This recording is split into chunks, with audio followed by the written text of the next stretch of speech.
everyone, and welcome back to another episode of Hawks Latest, your number one source for news, updates, rumors, opinions, and you guessed it, the latest and the greatest regarding the Atlanta Hawks. I'm your host, Zach Langley, aka Langley ATL, and today we've got a full slate of updates to cover. This is the 101st episode of Hawks Latest presented by FanArch, so we are past that 100 mark. The next milestone will be quite a while from now, but nonetheless, it's cool to be past 100. Thank you guys for sticking with me and continuing to support the channel. This has been awesome covering the team, and especially as it really heats up and the season is getting started soon. There's going to be a whole lot to talk about.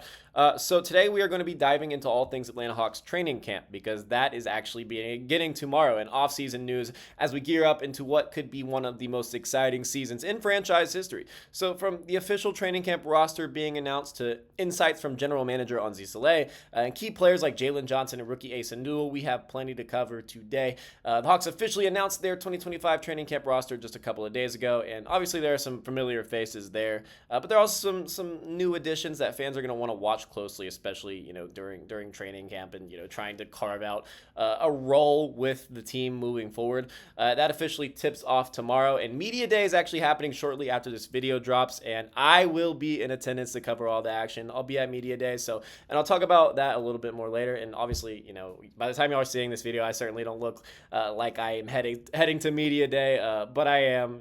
This is being recorded the night before this comes out, so that'll be super cool. So as you watch this video, be sure to comment a question you may have for the players, because while I'm there, I'm going to be keeping up with some of the comments. And if y'all have a specific question that you want me to ask one of the players or Quinn Snyder, just let me know. But we've got to do this really efficiently, because it's happening like right as this video comes out. So, but nonetheless, I'm ready to go ahead and cover the action and what we have going on. So let's go ahead and break it down and look at Atlanta's 2025 training camp roster. So, Nickeil Alexander-Walker, guard, 6'5". The Hawks acquired him in that sign and trade this past summer.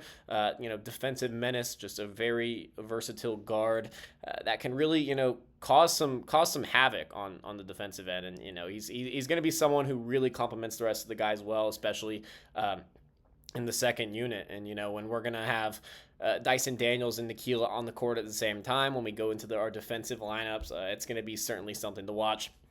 Charles Bassey, the 6'11 center, he is on an Exhibit 10 deal, but he can potentially carve out a role during training camp if he really impresses. It's going to be him and the 6'11 center, N'Faly Dante, who is on a guaranteed deal. They're going to kind of have them kind of play it out. And honestly, if it's between the two, I'd probably pick Bassey just because of his experience and also his rebounding ability. But it's going to be super exciting watching those two go head-to-head.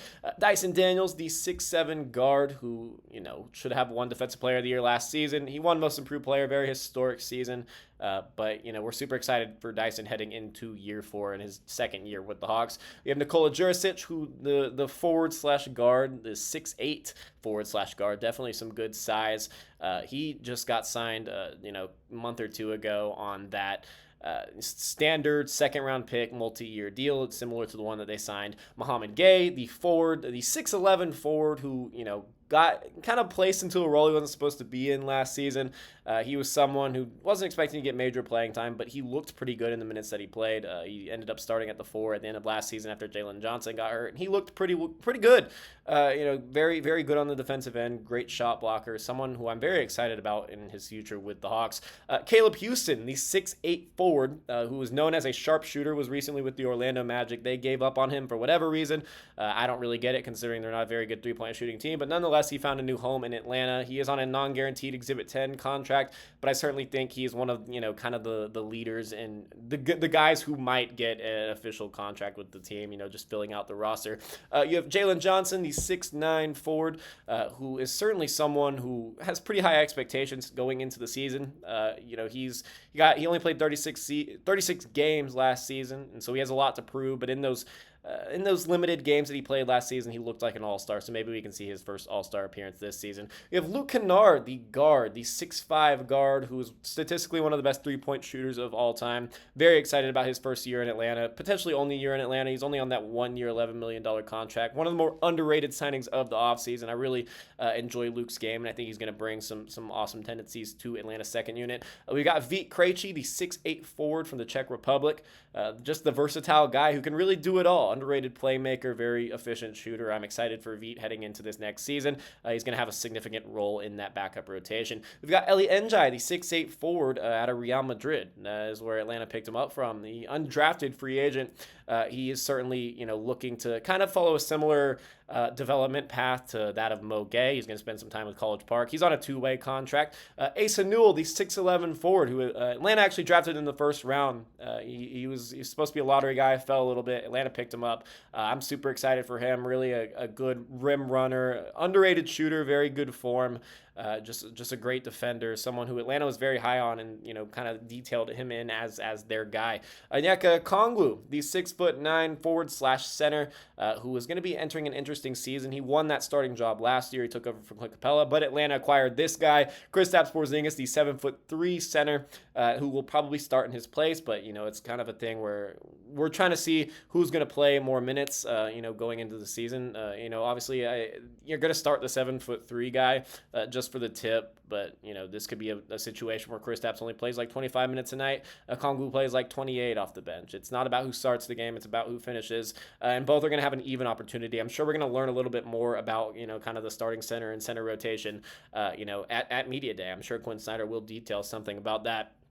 We've got Zachary Riesche, the second year forward out of France, who had a very underrated rookie season, was really good, probably should have won Rookie of the Year as well, but he's just coming off of a pretty good Eurobasket with France, and so he has some serious momentum heading into year two. I'm really excited about his future as the starting small forward.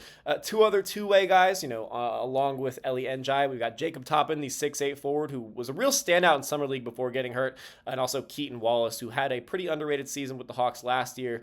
In his rookie season, he's a tenacious defender, and he's someone who can knock down the three and just a versatile player, good rebounder for his size, a decent playmaker. He actually had a triple-double at the end of last season. And then last but not least, Atlanta's four-time All-Star Trae Young, who's entering his 8th NBA season with a huge chip on his shoulder and actually probably in a contract year. So, that is our training camp roster, and the Hawks have also requested waivers on some guys we talked about last episode, Kobe Johnson, Lamont Butler, and Malik Williams, securing their G League rights for this season.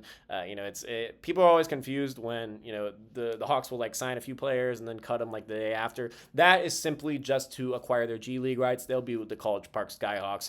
With media day beginning today, like I said, I'll be on the scene asking questions and providing insight into the players' readiness, chemistry, and goals for the upcoming season. I can't wait to cover it. Next episode, we're certainly going to talk a whole lot about that. But like I said in the beginning of the episode, if you have any questions you want me to ask, drop them in the comments below, because I'll certainly be looking. As I'll definitely have my questions prepared. But if there's something that I see in the comment section where I'm like, I do want to do this, I'll certainly ask them that question if I get a chance, and I'll definitely in the next video when I cover their answers, I'll definitely give you a little shout out. So training camp officially begins tomorrow, after media day, and so this roster is going to be hitting the court to compete and build chemistry and set tone for the season where there's very high expectations. Atlanta's gotten a lot of praise this offseason, which has been weird, but nonetheless. So now let's move on and talk about how the Atlanta Hawks have made significant front office moves this offseason. As we know, with Onsi Saleh being promoted to general manager after Landry Fields was relieved of his duties. Kind of an unexpected move, but certainly one that paid off. Onsi had an awesome offseason. He's made some high-profile acquisitions and trades, catching the attention of fans and the media alike. Especially the national media. I mean, like I just said earlier, it's been an offseason where the Hawks have gotten more love than I've ever seen. During a recent media session, because Saleh, before media day, had his media availability with select few media. I was not at that one. But he addressed several questions, just open availability. People asked him what they wanted to. And he's starting with Kristaps Porzingis' health. This was kind of a major takeaway for me. There were certainly some concerns heading into the offseason about Porzingis due to injury and an unknown illness, at the end of last season. And when Atlanta acquired him, that was heavy on fans' minds, where it was like, okay, I know he's only on a one-year deal, but if we're trading assets for a guy like this, we want to be sure that he can stay on the court. But GM Saleh reassured everyone. He said, we're super confident in Kristaps' health. Very notable development there. He was asked about the fit between Onyeka Okongwu and Porzingis at the center position, and that's something we are all wondering, and we're definitely going to get some more intel on that from Quinn Snyder today. But Saleh emphasized that both are going to play integral roles this season, but he left starting lineups and all of that to head coach Quinn Snyder. So that's why I was saying we're definitely going to hear some of that from Quinn Snyder today because he completely disregarded those questions. He was like that is not my decision, which he has a fair point, but most can assume that Kristaps Porzingis will be starting. Another question was about Trae Young's involvement in roster decisions because it's been heavily reported that Young has been kind of recruiting this offseason, getting guys to come to Atlanta, been very vocal in the decisions that the front office has been making. And Saleh did confirm that Young has been actively participating in the decision-making process, which is a notable development, including providing input on draft selection, such as Asa Newell. I'll break that a little bit more down later. Regarding the team's abundance of ball handlers, because this is certainly something that it has been heavy on Hawks fans' minds, but he drew on his experience with the Golden State Warriors, stating, we actually have a lot of ball handlers, and we have ball handlers with size as well. We added size in a lot of different areas. We added shooting, more skill. We added guys that are connectors like Luke, Nikhil, and Kristaps. All those guys, I feel like they're connectors. And what I mean by that is they get everybody involved in different ways, spacing, respacing. They play with the ball, without the ball. Really just noting versatility because a lot of people have been like, well, where are the Hawks going to go now, getting rid of Kobe Buffkin? You don't really have a traditional backup point guard, but, Saleh was quick to kind of be like, back in Golden State, we didn't have a traditional backup point guard, after Steph Curry.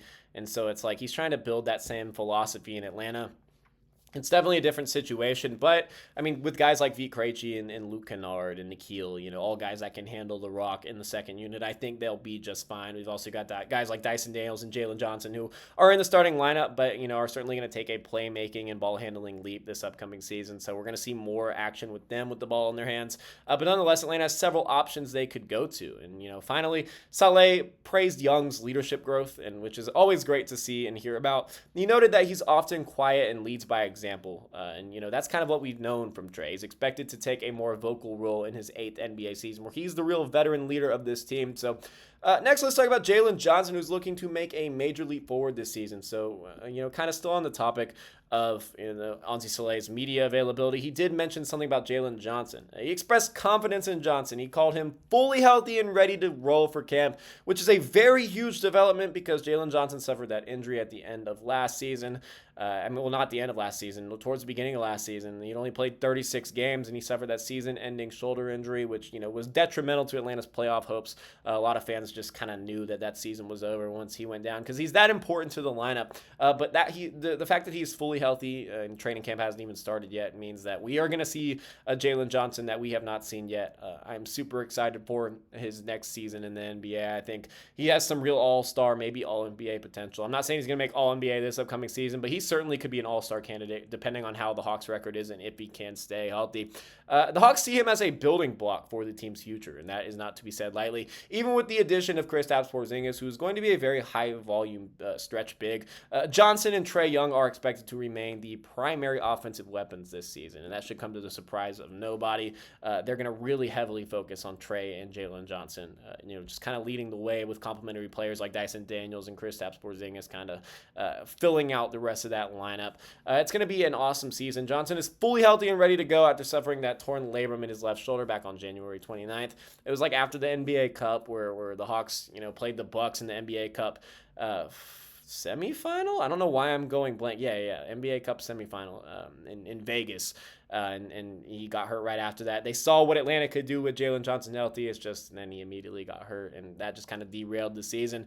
That season ended prematurely, but before the injury, he was averaging 19 points, 10 rebounds, 5 assists, along with 1.5 steals and 1 block per game, and just under 36 minutes per game. So high volume, but we didn't see a whole lot of it. So big season upcoming for Jalen Johnson. I can't wait to see him today at Media Day. Finally, let's talk about rookie Asa Newell, the Hawks' 23rd overall pick in the 2025 NBA draft that they acquired via trade with the New Orleans Pelicans. That very famous trade back that Atlanta got a whole lot of offseason praise for him.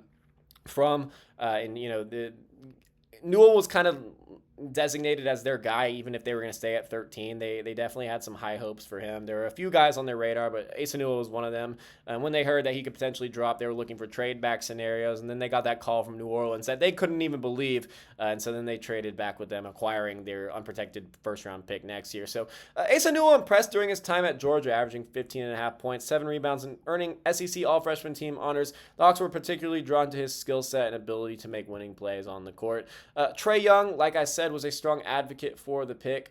He was a very big contributor in Atlanta even picking him. I mean, why wouldn't Trae Young want just another lob threat that can shoot the three? Newell's gotten a lot of comparisons to a guy like John Collins, Trae's former teammate that he developed a very strong connection with. Trae was also with Asa Newell at the Georgia game this past Saturday, which didn't go too well for Dogs fans. I'm one of them, and that kind of sucked. But nonetheless, I mean, Young personally reached out to welcome Asa to the team, attended his introductory press conference. He was the only Hawk in attendance at Asa Newell's press conference. He sat in the front row too, just immediately greeting him. Just any disrespect Trae gets as a leader it's just silly, because he is certainly going out of his way to do stuff for his teammates. I remember last offseason he invited, as soon as we drafted Zachary Riezeshe, he flew Dyson Daniels and Zachary Riezeshe out to Norman, Oklahoma for his From the Point weekend, and that didn't really get a whole lot of attention. But Young does these things, and like I said, and like Onzi Saleh said, he leads by example, and we love to see that. Newell had a solid summer league performance, a very underrated one too. He averaged 14 points, 8 rebounds, 1 assist, and a steal per game, including a double-double of 18 points and 11 rebounds on July 13th. With training camp set to start, Newell's going to have the opportunity to hit the court alongside Trae Young and the rest of the Hawks roster, and he should have a decent role. It's going to be kind of, between him and Mo Gay for that backup power forward. I think Mo Gay certainly has the edge, but it's going to be an interesting battle between the two. Just lots of storylines to watch heading into training camp with these position battles and, guys fighting for roster spots. Asa's obviously not fighting for a roster spot because he's on that rookie contract and they drafted him in the first round. But he still certainly has something to prove, and, trying to prove that he is someone who can be in the Hawks rotation and be a reliable option in just year one. He's aiming to make an immediate impact as a rookie contributor, and I certainly think he can. So let me know what you guys thought. That's gonna be it for today's episode of Hawks Latest. If you enjoyed today's breakdown, be sure to like, subscribe, and hit that notification bell, so you don't miss a single update here on the channel. We're gonna be pumping out videos every single day, keeping you guys informed on the latest and the greatest regarding the Atlanta Hawks. But once again, like I said in the beginning of the video, comment down below if you guys have any questions you want me to ask any of the players. I'll be keeping up with it. But I can't wait to give you guys full coverage at Media Day 2025, which is happening very soon once this video is concluded. And I can't wait to cover it. So once again, thank you guys for watching. I'm Zach Langley, aka Langley ATL, and I will see you guys next time.